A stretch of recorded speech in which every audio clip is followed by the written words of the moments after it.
Hello बच्चा लोग, तो हम पढ़ने वाले हैं कक्षा 10 विज्ञान अध्याय 11 के एनसीईआरटी सॉल्यूशन को। हमारा चैप्टर कौन है? हमारा चैप्टर है मानव नेत्र तथा रंग बिरंगा संसार। तो हर एक क्वेश्चन को पढ़ने वाले, जो इन टेक्स्ट के क्वेश्चन है उसको भी पढ़ने वाले हैं, और जो लास्ट में अभ्यास के प्रश्न उत्तर हैं उसको भी हम लोग पढ़ने वाले हैं। और यहाँ पर ही तुम्हें पीडीएफ चाहिए तो तुम डिस्क्रिप्शन में लिंक को देख सकते हो। तो चलो अब हम लोग देखते हैं पाठ के अंतर्गत के प्रश्नों को, यानी मिडिल में जो इन टेक्स्ट क्वेश्चंस होते हैं उनको हम लोग देखेंगे। तो पृष्ठ संख्या 211 खोल लो बच्चों, और हमारा पहला क्वेश्चन आ गया, नेत्र की समंजन क्षमता से आप क्या समझते हैं? तो यहां पर देख सकते हो नेत्र की समंजन क्षमता यानी accommodation, power of accommodation of eye. तो तुम नेत्र का संरचना पढ़ चुके होगे। तुम देखो, यही है नेत्र की संरचना में लेंस को देख सकते हो, और यहाँ है पक्षमाभी पेशियां। तो बच्चों, तुम जानते हो कि ये जो पक्षमाभी पेशियां, इसको सिलियरी मसल के नाम से भी जानते हैं, ये क्या होता है? ये सिकुड़ता है या फैलता है, और उस प्रकार से ये जो लेंस है इसको कभी पतला कर देता है और कभी मोटा कर देता है, जिस कारण से नेत्र का फोकस दूरी चेंज हो जाता है। किसके कारण? इस पक्षमाभी पेशियों के सिकुड़ने और फैलने के कारण। तो इस कारण से बच्चों, यह जो क्षमता होता है जिसके कारण जो नेत्र लेंस है उसका फोकस दूरी कभी बढ़ जाता है, कभी घट जाता है, या फिर बोले कि नेत्र लेंस का जो फोकस दूरी है वह समायोजित हो जाता है। किसके कारण? इस पक्षमाभी पेशी के कारण। तो उसी को हम लोग क्या कहते हैं? नेत्र की समंजन क्षमता कहते हैं। तो इसका फायदा क्या है? इसका फायदा यह है बच्चों कि नेत्र जहां पर है वहीं से दूर की वस्तुओं को भी देख सकता है, और वही दूर की वस्तु जब पास आने लगेगी तब भी उसको आसानी से देख सकता है, आसानी से देख सकता है। और वही वस्तु मान लो फिर दूर जा रहा है, तब भी वो उसको आसानी से देख सकता है। एक सामान्य नेत्र की बात हो रही है। तो चलो हम लोग इसको अब देखें कैसे लिखेंगे। तो एकदम सिंपल वर्ड्स में हम लोग लिख सकते हैं कि अभिनेत्र लेंस की वह क्षमता, किसकी? अभिनेत्र लेंस की वह क्षमता जिसके कारण वह अपनी फोकस दूरी को समायोजित कर लेता है। तो भाई किसके कारण, किसके द्वारा करता है? पक्षमाभी पेशियों के मदद से करता है, ये बात याद रखना। इसी को हम लोग क्या बोलते हैं? नेत्र की समंजन क्षमता कहते हैं।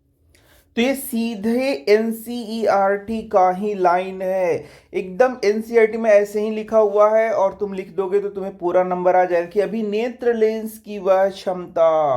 किसकी क्षमता? अभिनेत्र लेंस की। अब देखो यहाँ पर बहुत अलग अलग जगह कहीं नेत्र लिखा हुआ है, ठीक है? तो नेत्र तुम्हें नहीं लिखना है, तुम्हारे एनसीईआरटी में जो लिखा है वही लिख देना है कि अभिनेत्र लेंस की क्षमता है। नेत्र की क्षमता वर्ड हम लोग यूज नहीं करेंगे, ठीक है ना? जिसके कारण वह अपनी फोकस दूरी को क्या कर लेता है? समायोजित कर लेता है। यहां पर लिख भी सकते हो किसकी मदद से? तो पक्षमाभी पेशियों की मदद से। हालांकि यहां बुक में नहीं लिखा है तो लिखने की जरूरत भी नहीं है। तो इससे ही हम क्या कहते हैं? इसे हम कहते हैं समंजन क्षमता, ए पावर ऑफ एकोमोडेशन ऑफ आई। समझ गए बच्चों? अब देखो क्या बोल रहा है, निकट दृष्टि दोष का कोई व्यक्ति 1.2 मीटर से अधिक दूरी पर रखी वस्तुओं को नहीं देख सकता है। इस दोष को दूर करने के लिए प्रयुक्त संशोधक लेंस किस प्रकार का होना चाहिए? अब लेंस का पावर नहीं पूछ रहा है, सीधे सीधे पूछ रहा है किस प्रकार का लेंस यह व्यक्ति यूज करेगा। तो यहां देख सकते हो, मैंने तुम्हें याद भी कराया था। ये देखना, ये तुम्हारा कौन सा लेंस है तुम सोचो, तब तक मैं एक और लेंस बना देता हूँ। देखो बच्चों, ये है उत्तल लेंस। ये क्या है? उत्तल लेंस। और ये क्या है? अवतल लेंस।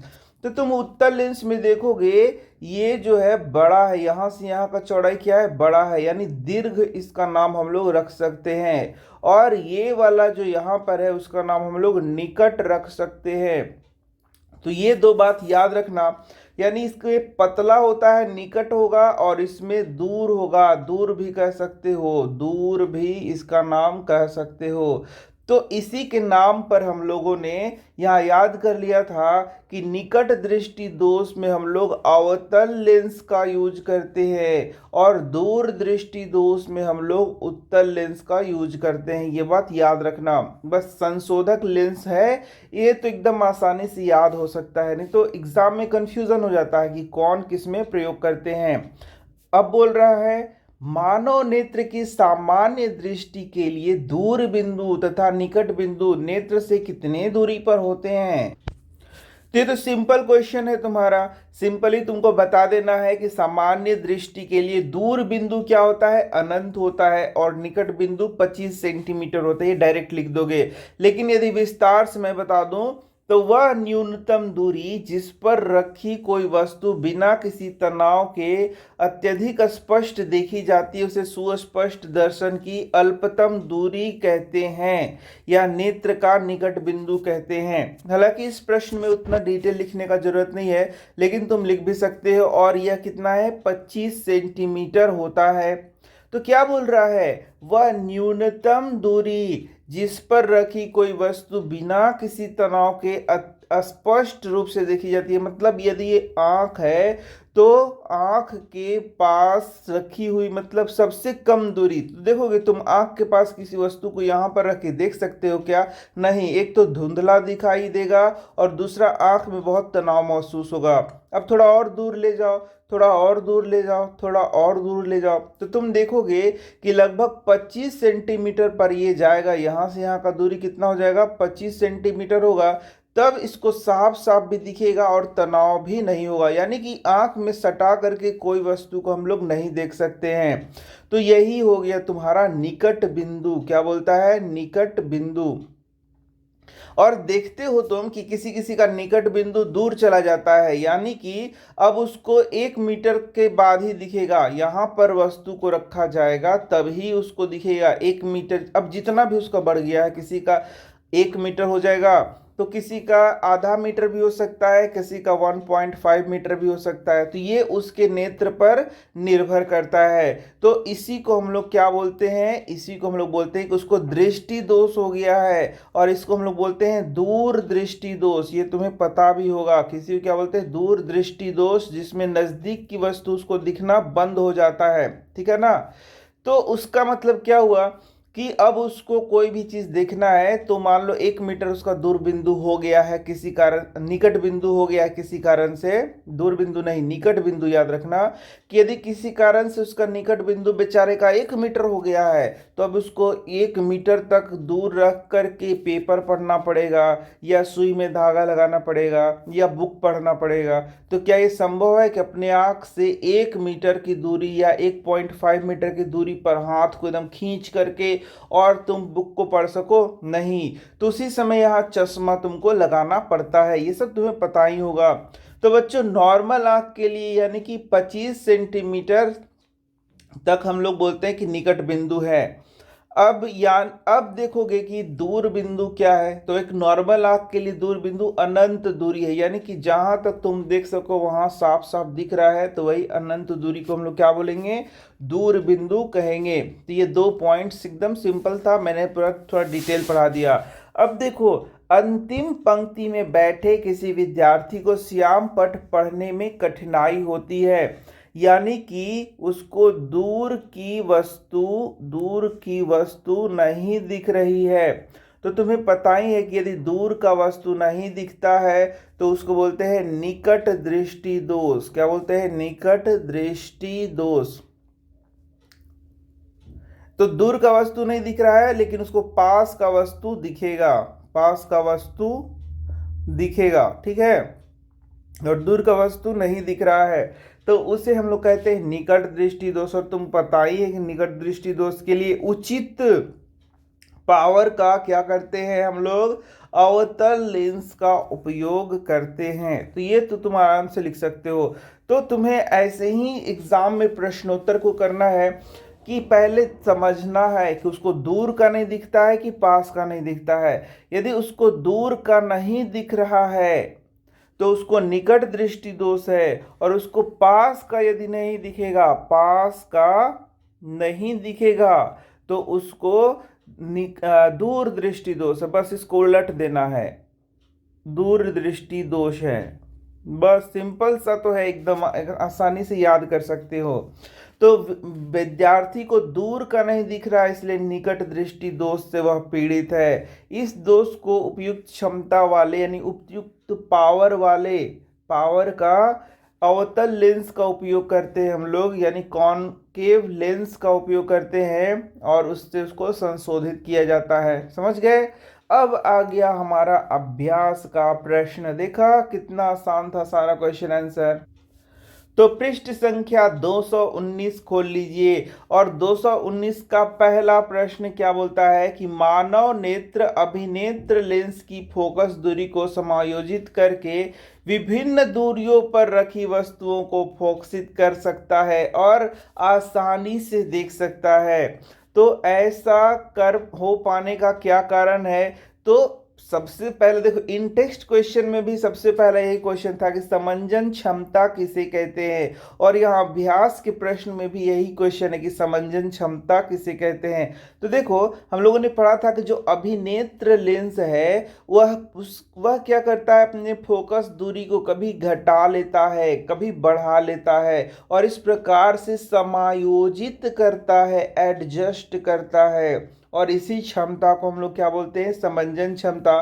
तो बहुत अच्छे से तो मैंने पढ़ाया था कि किस प्रकार से ये लेंस है और किस प्रकार से यहाँ सिलियरी मसल है यानी कि पक्षमाभी पेशियां हैं, और ये जो पक्षमाभी पेशियां हैं अभिनेत्र लेंस को कभी पतला कर देता है, कभी मोटा कर देता है, और इस प्रकार से इसकी फोकस दूरी को कभी कम कर देगा, कभी ज़्यादा कर देगा। तो ये बात याद रखना, यदि ये जो लेंस है पतला होगा तो फोकस दूरी बढ़ जाएगा, और ये मोटा हो जाएगा तो फोकस दूरी घट जाएगा। ये सब बात भी याद रखना, ठीक है। तो इस प्रकार से एक बात और याद रख सकते हो, यदि ये मोटा होता है तो नजदीक के वस्तुओं को देख सकता है साफ साफ, और यदि पतला होता है तो दूर के वस्तुओं को साफ साफ देखने के लिए ये पतला होता है।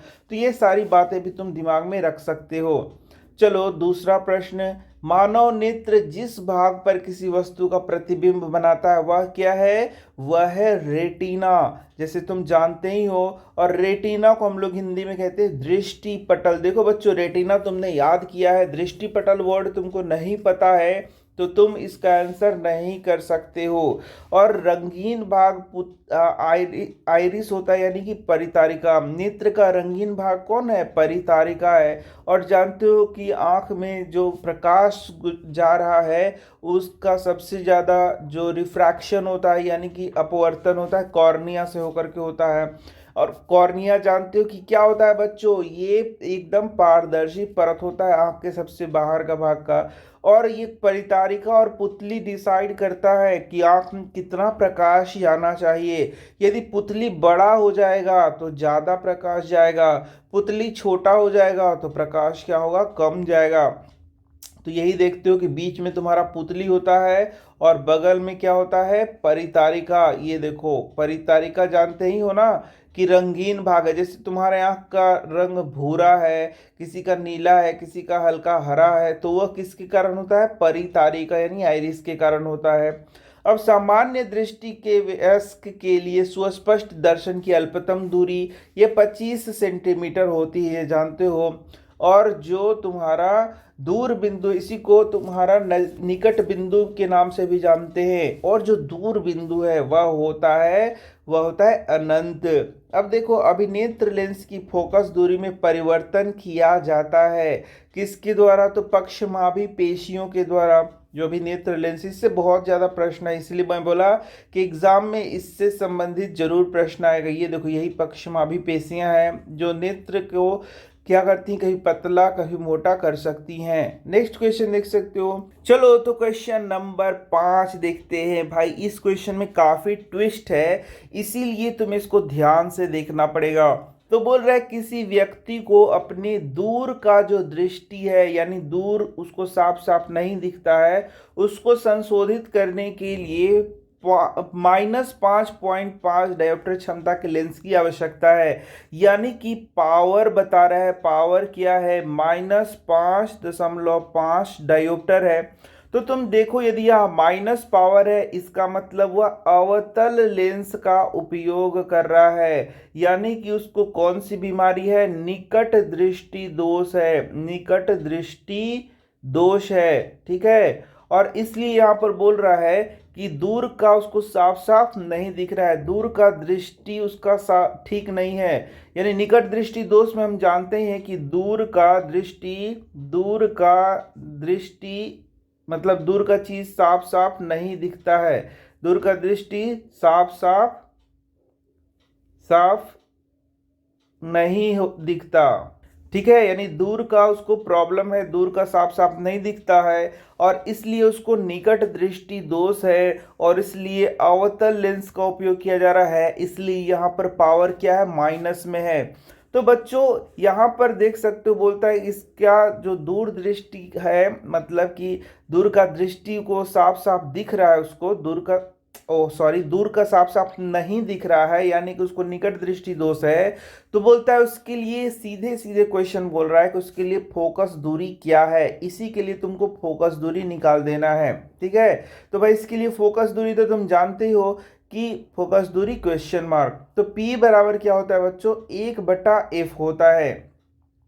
तो यहां पर हम लिख देंगे P बराबर क्या है तुम्हारा, F बराबर ऐसे लिख देंगे 1/P, या इसको इस प्रकार से हम लोग कर सकते हैं कि F बराबर क्या हो गया, 1/5.5, ये लेकिन ये माइनस में होगा और ये सारा मीटर में आएगा आंसर। अब इसी को यदि हम लोग सॉल्व करेंगे तो ये हो जाएगा 10/55, ये माइनस में आएगा, तो 5 से 2 बार में काट दोगे और 5 से 11 बार में काट दोगे तो ये हो जाएगा -2/11 मीटर। और इसको यदि हम लोग सॉल्व कर देंगे बच्चों तो ये आ जाएगा तुम्हारा 0-0.181 मीटर आ जाएगा तुम्हारा ये फोकस दूरी, यानी इसका फोकस दूरी है -0.181 मीटर। तो इसको तुम सॉल्व करना खुद से और इस आंसर को यहां पर मिला सकते हो। समझ गए तुम? तो यहां तक बोल रहा है। अब बोल रहा है अपनी निकट की दृष्टि को संशोधित करने के लिए, ये तो प्रश्न समझ गए। तो फिर बोलता है, तो प्रश्न को दूसरा प्रश्न देखते हैं। दूसरा प्रश्न में क्या कर रहा है कि अपनी निकट की दृष्टि को संशोधित करने के लिए उसने +1.5 डायोप्टर क्षमता के लेंस की आवश्यकता है, यानी पावर कितना है तुम्हारा, +1.5 डायोप्टर, यानी कि वह उत्तल लेंस का उपयोग कर रहा है, उत्तल लेंस का उपयोग कर रहा है। इसका मतलब उसको दूर का दृष्टि दोष है और इसका मतलब क्या है कि अपना निकट का चीज, देखो यहाँ साफ लिखा है कि उसका निकट का दृष्टि खराब है, यानी निकट का चीज उसको साफ साफ नहीं दिख रहा है। तो यहाँ पर कंफ्यूजन ये है इस प्रश्न में बच्चों की, ये यहां लिख रहा है दूर का दृष्टि उसको साफ साफ नहीं दिख रहा है, लेकिन बच्चे गलती से इसको दूर दृष्टि दोष ही पढ़ लेते हैं, लेकिन ऐसा लिखा हुआ नहीं। यही इस क्वेश्चन में ट्विस्ट है। यहाँ दूर दृष्टि दोष नहीं है, यहाँ निकट दृष्टि दोष है और यहाँ पर लिखा है कि निकट की चीजें उसको साफ साफ नहीं दिखती, यानी कि यहाँ पर दूर दृष्टि दोष है। देखो दूर दृष्टि दोष मैंने लिखा है, इस कारण से यहाँ पर प्लस लिखा हुआ है और यहाँ पर क्या लिखा हुआ है माइनस में लिखा हुआ है। देख लो यहाँ माइनस में पावर लिखा हुआ है। तो फिर से हम जानते हैं इसमें फोकस दूरी निकालने को बोल रहा है, तो कुछ करना है क्या, नहीं कुछ नहीं करना है। F बराबर लिख देंगे 1/P और इसी को हम लोग आंसर कर देंगे कि 1/1.5 और ये प्लस में होगा और ये पूरा तुम्हारा मीटर में आएगा। अब इसी को भाग लगा दो तो ये हो जाएगा 10 और ये 15, तो ये हो जाएगा 2 और ये कितना हो जाएगा 3, यानी कि +2/3 मीटर हो जाएगा। और इसी को सॉल्व कर देंगे तो हमारा आंसर देख सकते हो आ जाएगा ये 66.667 आ जाएगा तुम्हारा, मतलब ये आ जाएगा 0.667 मीटर है। तो अब यही हमारा आंसर हो गया। और चाहो तो इसको सेंटीमीटर में बदलना है तो गुना 100 कर दो, 100 करोगे तो आसानी से सेंटीमीटर में बदल जाएगा, यहाँ बटा 1000 कर दो, इसको काट दो, यहाँ 2 काट दो और एक अंक के बाद बैठा दो शून्य, तो दशमलव, तो 66.7 तुम्हारा क्या हो जाएगा, सेंटीमीटर आंसर आएगा। तो या तो मीटर में भी आंसर छोड़ सकते हो, सेंटीमीटर में भी बदल सकते हो, इट्स योर चॉइस, ठीक है। तो अब हम लोग देखते हैं इस अध्याय के पहले न्यूमेरिकल को। तो न्यूमेरिकल बोल रहा है निकट दृष्टि दोष से पीड़ित व्यक्ति का दूर बिंदु नेत्र के सामने 80 सेंटीमीटर दूरी पर है। इस दोष को संशोधित करने के लिए आवश्यक लेंस की प्रकृति तथा क्षमता क्या होगी। सबसे पहले तो लेंस क्या होगा बच्चों, यदि दूर निकट दृष्टि दोष है तो अवतल लेंस का उपयोग होगा, यह तुम्हें पता है। तो देखो इस प्रश्न को बनाने के लिए तुम्हारे दिमाग में निकट दृष्टि दोष का चित्र समझ में आना चाहिए। तो यहां पर ये बोल रहा है कि एक व्यक्ति निकट दृष्टि दोष से पीड़ित है और उसका दूर बिंदु क्या है, 80 सेंटीमीटर है। इसका मतलब क्या है कि यदि 80 सेंटीमीटर पर कोई वस्तु उसको रखा मिल रहा है, ये देखो ये 80 सेंटीमीटर पर कोई वस्तु है, तब उसको एकदम साफ साफ यहां पर दिख रहा है। ये देखो इसको साफ साफ यहां पर दिख रहा है। लेकिन यदि कोई वस्तु अनंत पर रखा हुआ है, कहाँ रखा हुआ है, अनंत पर, मान लो रखा हुआ है कोई वस्तु अनंत पर रखा हुआ है, तब यदि वह देखना चाहेगा उस अनंत के पर के वस्तु को, तो वह अनंत पर का वस्तु क्या हो जाएगा, उसको नहीं दिखेगा। क्योंकि देखो यहां पर क्या हो रहा है, ये देखो ये पहले ही कटना शुरू हो रहा है, निकट कटना शुरू हो जा रहा है। इसका मतलब है कि यदि यहां पर देखें, मान लो ये ओ डैश जगह दे दे और ये वाला ओ स्थान दे दे, तो ओ डैश हो गया यहां से यहां 80 सेंटीमीटर, 80 सेंटीमीटर तक के ऑब्जेक्ट उसको दिख रहे हैं। लेकिन अनंत पर यदि कोई वस्तु रखा है तब उसको नहीं दिख रहा है। अब मान लो बेचारा वो यहाँ पर खड़ा है, तो उसको बिल्डिंग यहाँ पर है, कोई बिल्डिंग है, कोई आदमी व्यक्ति यहाँ पर आ रहा है, तो वह व्यक्ति यहाँ उसको दिखेगा कि नहीं दिखेगा, नहीं दिखेगा, साफ साफ नहीं दिखेगा। तो जब तक वह व्यक्ति उसके रेंज में नहीं आता है, यानी यहाँ पर जब तक नहीं खड़ा होगा उसको साफ साफ नहीं दिखेगा। यही यहाँ पर इसका प्रॉब्लम है, ये तो तुम जानते हो।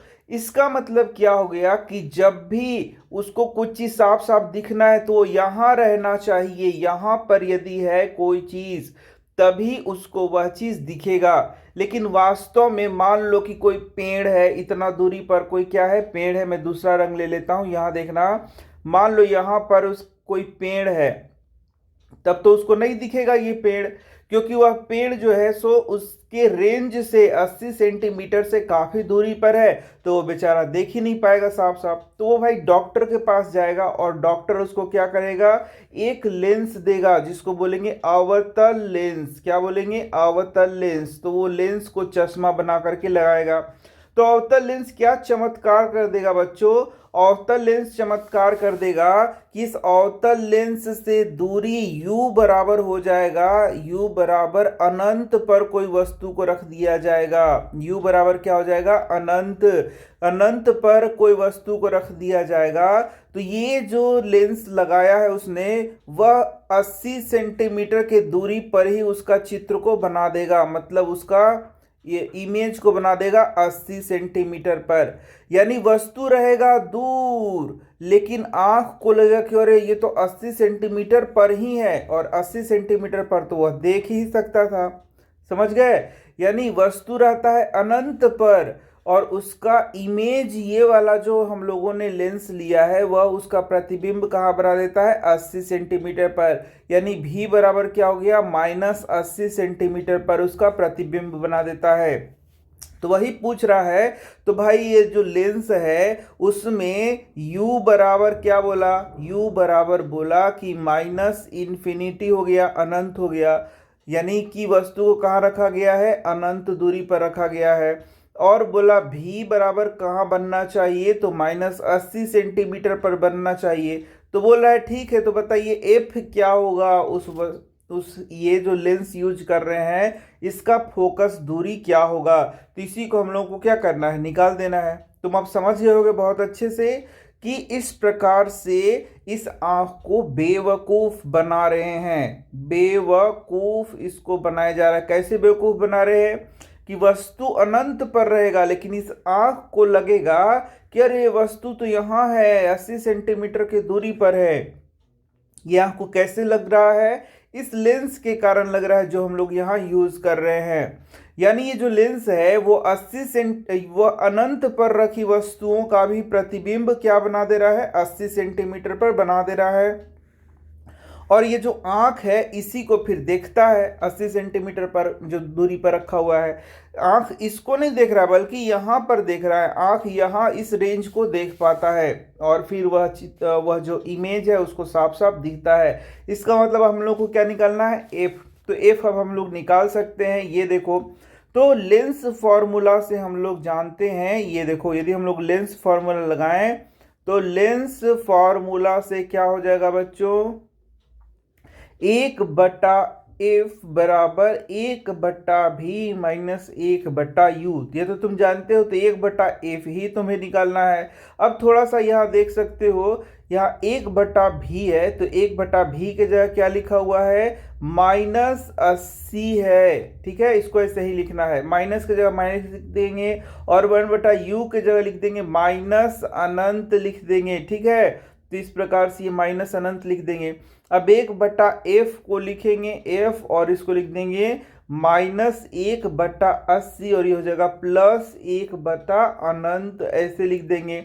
अब ये हो जाएगा 1/f बराबर 1 - 1/80 और प्लस ये तो शून्य हो जाएगा बच्चों।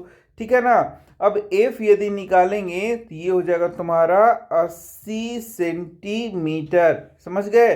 तो यही हो गया तुम्हारा 80 सेंटीमीटर। ये क्या है तुम्हारा? माइनस साइन के साथ।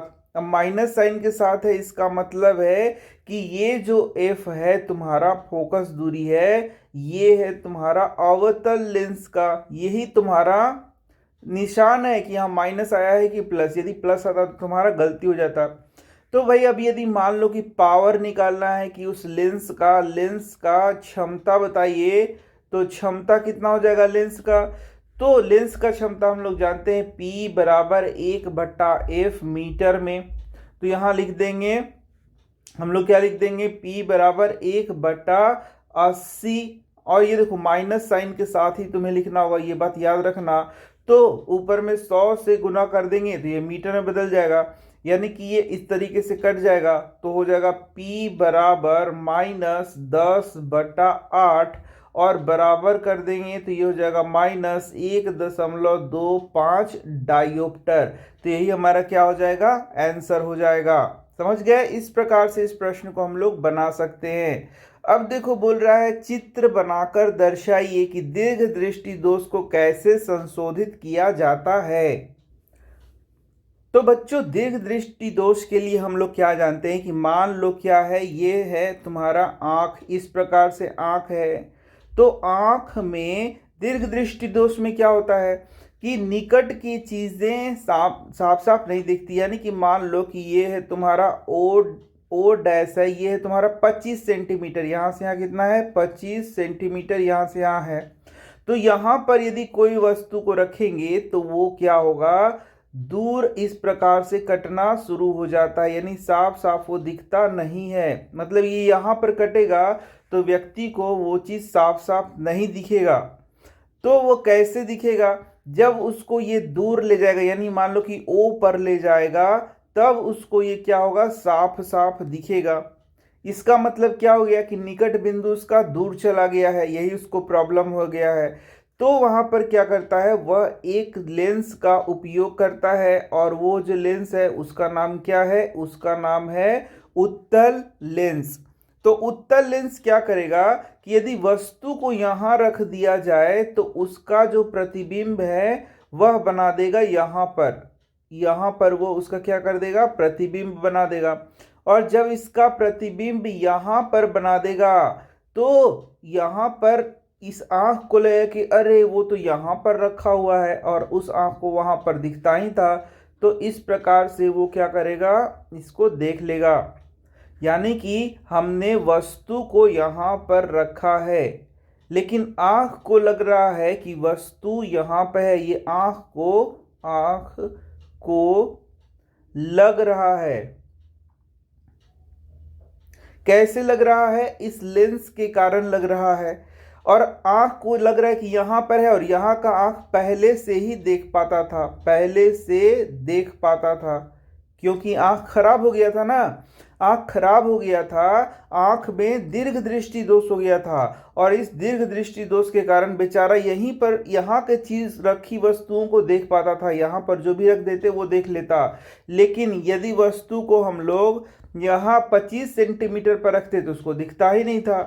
तो अब हम लोगों ने एक बुद्धि लगाया, दिमाग लगाया कि हम लोगों ने एक यहाँ पर क्या लगा दिया? लेंस लगा दिया। ठीक है, अब लेंस के लिए यहाँ से यहाँ जो दूरी है, मान के चलो यही दूरी को हम लोग यू कहेंगे कि वस्तु को अब यहाँ रखेंगे, तो यानी वस्तु की दूरी क्या हो जाएगी? वस्तु की दूरी हो जाएगी तुम्हारा u बराबर हो जाएगा -25 सेंटीमीटर पर वस्तु को हम लोग रखना चाह रहे हैं। और ये जो लेंस है इसका प्रतिबिंब यहाँ पे बना देगा, यहाँ पर, यानी कि ये जो लेंस है भी बना देगा तुम्हारा जो उसका प्रॉब्लम है, यानी 1 मीटर पर बना देगा, यानी कि 100 सेंटीमीटर पर बना देगा। लेकिन देखो ये इस साइड है इसलिए इसको माइनस साइन के साथ लेंगे, तो इसका मतलब u तुम्हारा 25 सेंटीमीटर हो गया, -25 सेंटीमीटर लिखेंगे, और v बराबर -100 सेंटीमीटर। तो इस बात को फिर से समझो जरा सा कि यदि वस्तु को यहाँ रखते थे तो यह जो आँख है वो पहले नहीं देख पाता था, इसलिए हम लोगों ने क्या किया, और आँख कहाँ का देख पाता था? यहाँ का। मतलब अपने हाथ को पूरा फैला दो, ऐसे हाथ को करो, तब वो वस्तु को देख पाता था। तो क्या ऐसे दूर एकदम हाथ करके मान लो 1 मीटर की दूरी पर किताब को रख के पढ़ सकते हैं? नहीं, किताब को तो हम नॉर्मली यहाँ पर रख के ना पढ़ेंगे, यानी यहाँ पर हाथ रख के यदि हम लोग पढ़ते थे तो दिखता ही नहीं था, यानी कि बहुत लंबा हाथ दूर खींच करके हम लोग यहाँ रखते थे तो पढ़ाई होता था, यानी 1 मीटर की दूरी पर रखा जाता था, 1 मीटर की दूरी पर। तो भाई बहुत परेशानी था कि कोई भी काम करना है तो 1 मीटर की दूरी पर ले जाओ तभी आँख को दिखता है। तो इसके लिए दिमाग लगाया गया, दिमाग ये लगाया गया कि वस्तु को यहाँ रखेंगे तो वो आँखवा को लगेगा कि यहाँ पर है। ठीक है, वस्तु, कोई भी वस्तु को यहाँ रखेंगे यानी 25 सेंटीमीटर की दूरी पर रखेंगे तो आँख बेचारा भ्रमित हो जा रहा है और उसको लग रहा है कि वो यहीं पे रखा हुआ है, और यहाँ का चीज़ तो वो साफ साफ देख ही पाता था। ठीक है, इसके लिए हम लोगों ने क्या किया, इस भ्रमित करने के लिए, आँख को बेवकूफ़ बनाने के लिए यहाँ एक लेंस लगा दिया था। क्या लगा दिया था? लेंस लगा दिया था।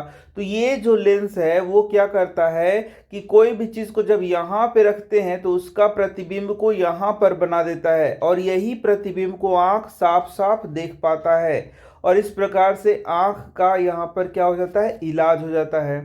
वस्तु हम रखेंगे यहाँ पर, आँख को लगेगा कि यहाँ पर है, और यहाँ पर तो कोई चीज़ को साफ साफ देख ही पाता है। तो यही सब ट्रिक लगाते हैं हम लोग, और फिर हम लोग क्या कर लेते हैं, यहाँ पर अच्छे से फिर आँख को बेवकूफ़ बना दिया जाता है, और आँख जो है सो चीज़ों को साफ साफ क्या कर लेता है? देख लेता है। तो वही यहाँ पर बोला गया है कि वस्तु हमेशा रखेंगे कहाँ पर? 25 सेंटीमीटर की दूरी पर ही वस्तु को रखा गया, यानी u बराबर क्या ले लिया गया? 25 सेंटीमीटर।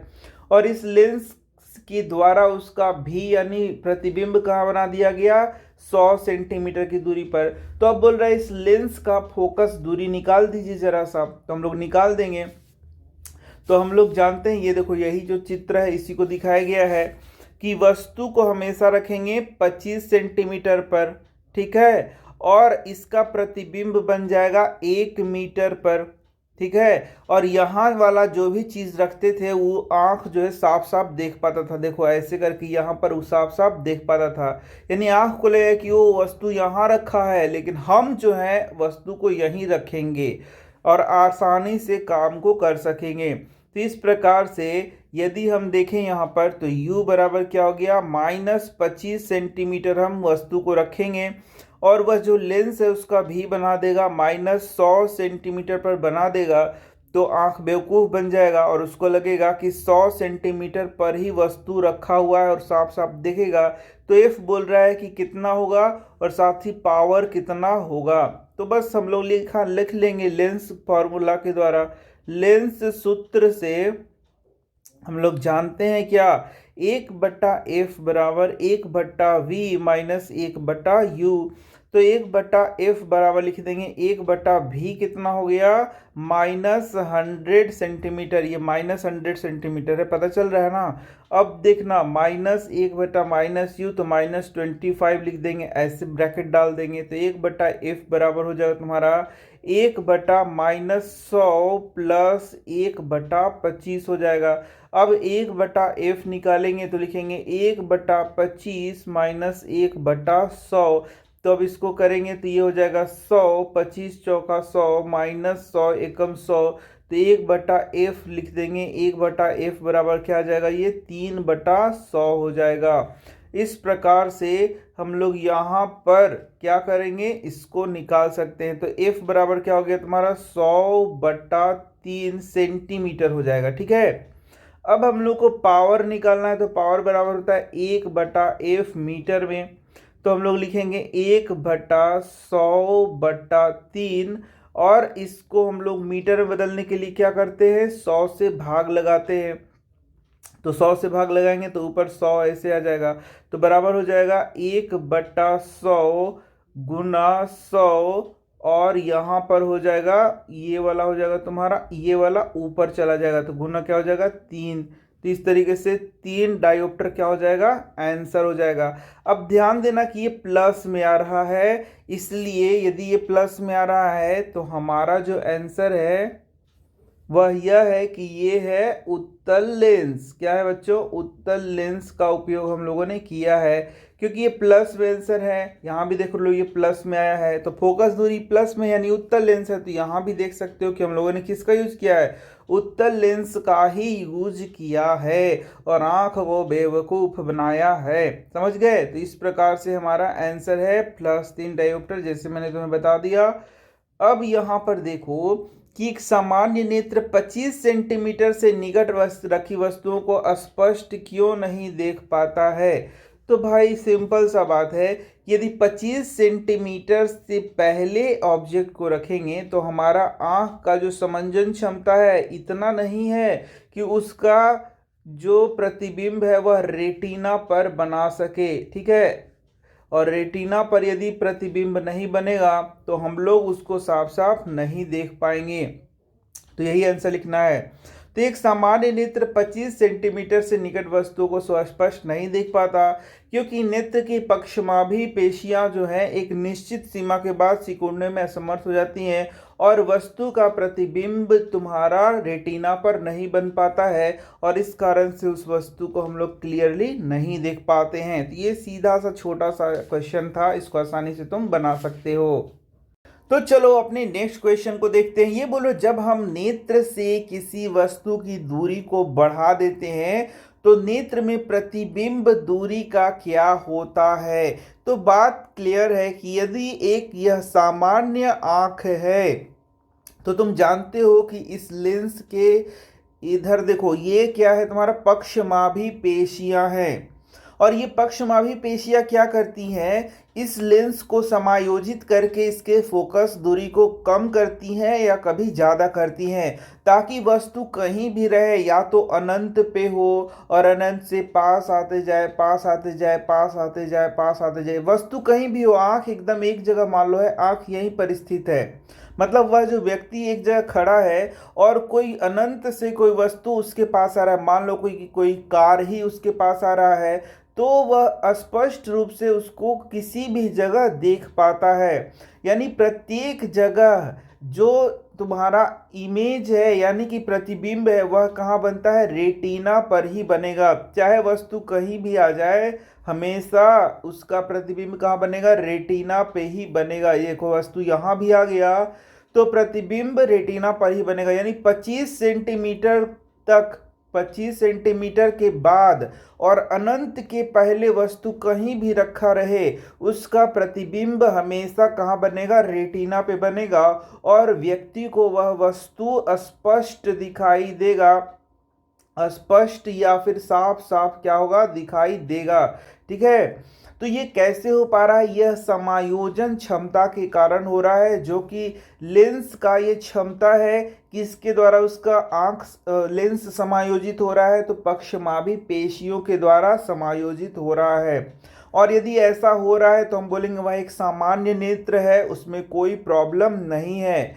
तो जब हम नेत्र से किसी वस्तु की दूरी को बढ़ा देते हैं, या मतलब कि अब नेत्र से किसी वस्तु का दूरी को बढ़ा दो, यानी कि इसको दूर लेते जाओ, दूर लेते जाओ, तो नेत्र में प्रतिबिंब दूरी का क्या होगा? तो वस्तु को भले ही कितना भी दूर ले जाओ, कितना भी दूर ले जाओ, लेकिन यदि सामान्य नेत्र है तो उसका प्रतिबिंब का दूरी कभी भी नहीं बदलेगा। प्रतिबिंब हमेशा कहाँ बनेगा? रेटिना पर ही बनेगा, और ये जो प्रतिबिंब का दूरी है वह हमेशा उतना ही रहेगा। यही तुम्हें यहाँ पर क्या करना है? लिख देना है। यानी कि नेत्र में जो प्रतिबिंब का दूरी है वह समान रहेगा, कभी भी नहीं बदलेगा। तो नेक्स्ट प्रश्न देख सकते हो, तारे क्यों टिमटिमाते हैं? और ये बहुत इंपॉर्टेंट क्वेश्चन है, VBI क्वेश्चन है, जैसा कि तुम जानते हो।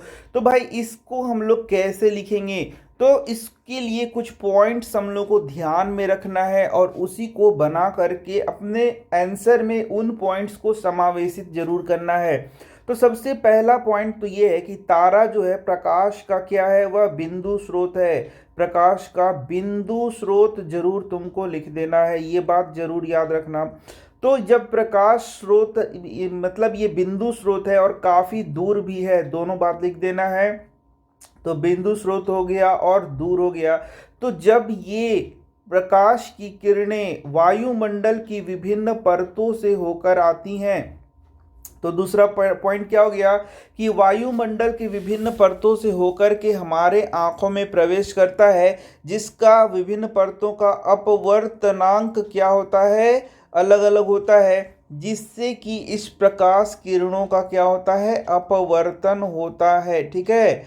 और तीसरा पॉइंट यह देना है कि ये जो वायुमंडल की विभिन्न परतें हैं लगातार बदलती रहती हैं, यानी कि ये फिक्स नहीं रहती हैं, ये बदलती रहती हैं। ये तीसरा पॉइंट देना है। और इसी की तरह चौथा पॉइंट देंगे, इस कारण से ये जो तारा है इसका आभासी स्थिति लगातार बदलते रहता है, यानी कि हमें लगता है कि वह लगातार अपने स्थान को परिवर्तित कर रहा है। क्यों लग रहा है ऐसा? क्योंकि उससे जो प्रकाश आ रहा है उसका स्थान कभी यहाँ, कभी यहाँ, कभी यहाँ, कभी यहाँ होते जा रहा है। किसके कारण? अपवर्तन के कारण। यानी लगातार आभासी स्थिति में क्या हो रहा है? परिवर्तन देखने को, आभासी स्थिति में परिवर्तन देखने को मिलता है। तो इस प्रकार से ये हमारा आंसर बन जाएगा। और इन सब से पहले एक लाइन और लिख देना है कि तारों का टिमटिमाना आखिर क्यों होता है। मान लो ऑब्जेक्टिव ही पूछ दिया कि तारे क्यों टिमटिमाते हैं, एक लाइन में बताओ, तो हम लोग बोलेंगे वायुमंडलीय अपवर्तन के कारण। वायुमंडलीय अपवर्तन के कारण ये तुम्हारा घटना, अपवर्तन के कारण ये घटना देखने को मिलता है। तो इस प्रकार देखा बच्चों, ये पॉइंट्स सारे तुमको अपने आंसर में मेंशन कर देने होंगे।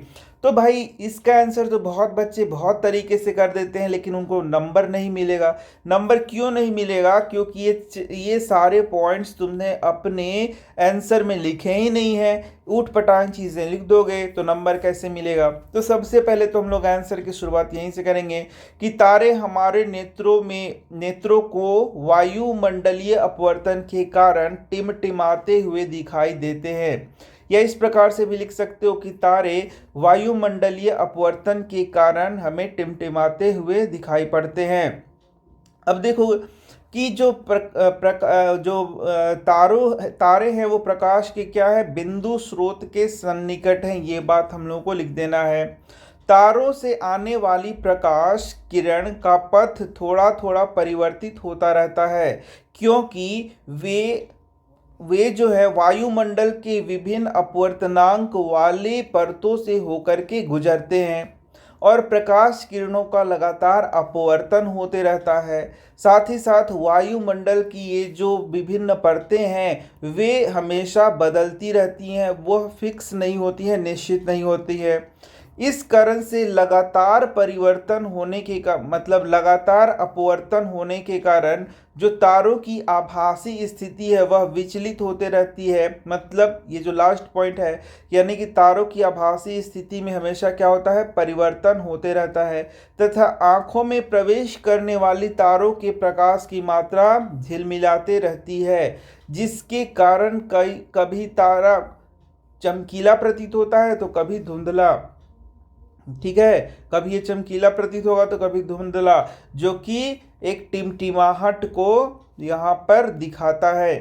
अपवर्तनांक में एक पॉइंट और भी जोड़ सकते हो कि ये ऊपर से नीचे इसका अपवर्तनांक क्या होते जा रहा है, बढ़ते जा रहा है। ये भी लिख सकते हो यदि मन है तब। मतलब इतनी सारी बातें इसमें लिखनी होती है, तो उसमें से कुछ 4-5 विशेष पॉइंट तुमको लिखना बहुत जरूरी होता है। अब व्याख्या कीजिए कि ग्रह क्यों नहीं टिमटिमाता।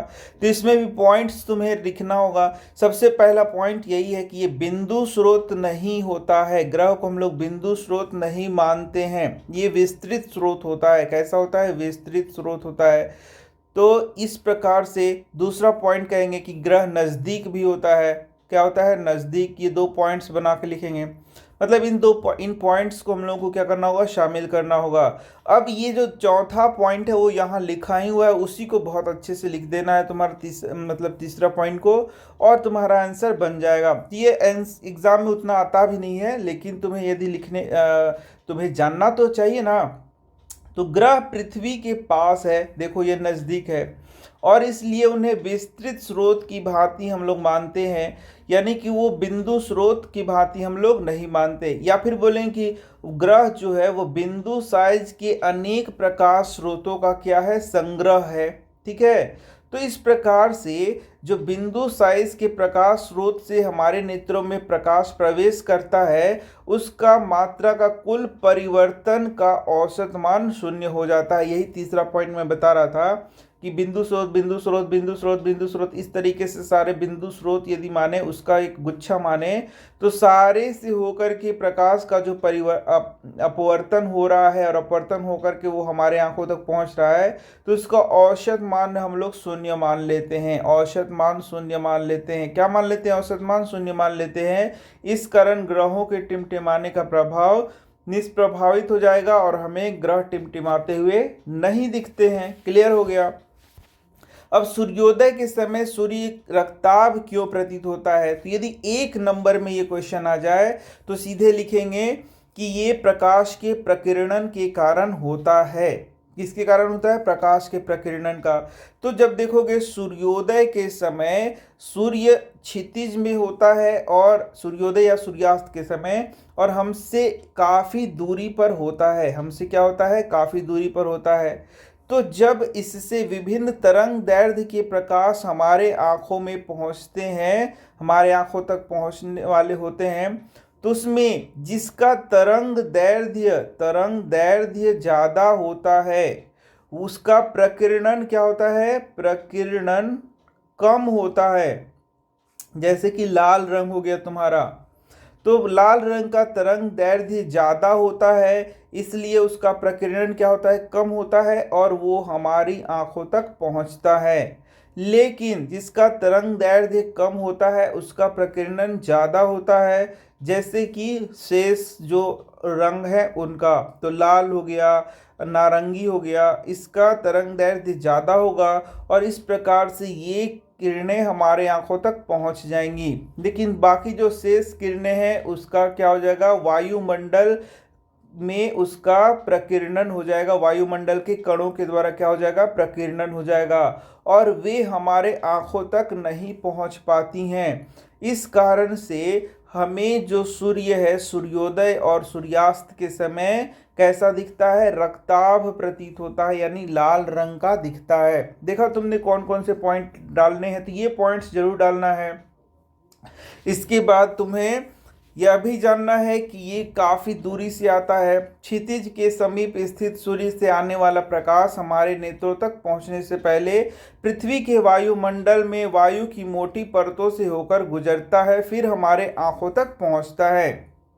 तो ये क्षितिज वर्ड यूज करना है, काफ़ी दूर से आ रहा है ये वर्ड यूज करना है, और हमारे आंखों तक पहुंचता है तो वायुमंडल के विभिन्न परतों से होकर के गुजर रहा है। तो इसमें जिसका तरंग दैर्ध्य, जिस प्रकाश किरणों का तरंग दैर्ध्य ज़्यादा होता है उसका वायुमंडल के कणों से प्रकीर्णन कम होता है, और जैसे लाल और नारंगी, और वे हमारे आंखों तक पहुंचते हैं। और वैसे प्रकाश की किरणें जिसका तरंग दैर्ध्य कम होता है उसका वायुमंडल के कणों के कारण प्रकीर्णन हो जाता है, जिसके कारण वे हमारे जिसका प्रकीर्णन ज़्यादा होता है और वे हमारे आंखों तक नहीं पहुंच पाती। तो भाई हमारे आंखों तक लाल प्रकाश किरण पहुंचेगा तो हमें रक्तचाप दिखेगा। ये सारे पॉइंट्स तुम्हें ऐड करने होंगे, और ये सेम टू सेम यही कारण होता है कि हम लोग जो डेंजर का सिग्नल है उसमें भी लाल रंग का उपयोग करते हैं। तो ये देखो यहाँ पर यही बात को दिखाया गया है कि क्षितिज से यहाँ पर जो प्रकीर्णन है वह क्या हो रहा है, तुम्हारा लाल रंग का बहुत कम हो रहा है सूर्योदय और सूर्यास्त के समय, लेकिन जो बाकी रंग है उसका प्रकीर्णन हो जा रहा है, बाकी रंग की किरणों का प्रकीर्णन हो जा रहा है। अब देखो, किसी अंतरिक्ष यात्री को आकाश नीले की अपेक्षा काला क्यों प्रतीत होता है? तो भाई हम जानते ही हैं कि आकाश का जो नीला रंग होता है वह जो वायुमंडल में उपस्थित कण है उसके द्वारा प्रकाश किरणों का क्या होता है, प्रकाश के किरणों का क्या होता है, प्रकीर्णन होता है। उसके कारण हमें वायुमंडल नीला दिखाई पड़ता है। लेकिन यदि अंतरिक्ष से देखा जाएगा तो कोई वायुमंडल हम लोगों को देखने को नहीं मिलेगा, इसलिए वहां पर वायुमंडल काला प्रतीत होता है। तो किसी अंतरिक्ष यात्री को आकाश नीले की अपेक्षा काला दिखेगा, क्योंकि इतनी अधिक ऊंचाई पर वायुमंडल नहीं होने के कारण, सीधे बात है कि वायुमंडल नहीं है तो प्रकाश का प्रकीर्णन नहीं होगा, और प्रकाश का प्रकीर्णन यदि नहीं होगा तो कोई भी प्रकीर्णित किरण अंतरिक्ष यात्री के नेत्रों तक नहीं पहुंचेगी और आकाश कैसा दिखेगा, काला दिखेगा। तो वाह बच्चों, क्या बात है। ये चैप्टर हमारा यहीं समाप्त होता है। तो मैं मिल रहा हूं तुमसे नेक्स्ट चैप्टर में। धन्यवाद।